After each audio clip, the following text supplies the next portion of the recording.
त्यांनी स्टेजवरती झाकून लपून ठेवलेली नाही, त्यांनी मागणी केलेली आहे. आता इतका क्रूरतेचा कळस केलेली घटना, अतिशय चुकीच्या पद्धतीने वागलेले लोक, ज्यांच्या आदेशावरती हा संपूर्णपणे खून झालेला आहे, जे आम्हाला आडवे येतात त्यांना आडवं करा, म्हणणाऱ्यांची बाजू आणि जेलमध्ये गेलेल्यांची तुम्हाला जर आठवण येत असेल तर मग त्या बाबतीमध्ये मनोजदादा बोलले म्हणून त्याच्यात काही वावगं नाही, वाईट नाही. म्हणजे धनंजय मुंडेंना सहआरोपी केलं पाहिजे. हे बघा, त्या तपासामध्ये तशा प्रकारचं काही आढळलं तर मी तसं आज या ठिकाणी म्हणणार नाही, ती दादांची मागणी आहे.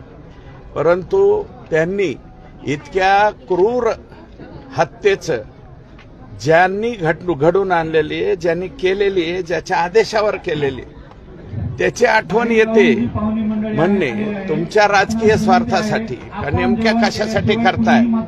कदाचित त्यांना मानणारे काही त्यांचे सहकारी असतील, ते यांच्याबरोबर प्रचाराला फिरत नसतील म्हणून त्यांना आठवण आली असेल. दादांनी एक सांगितलं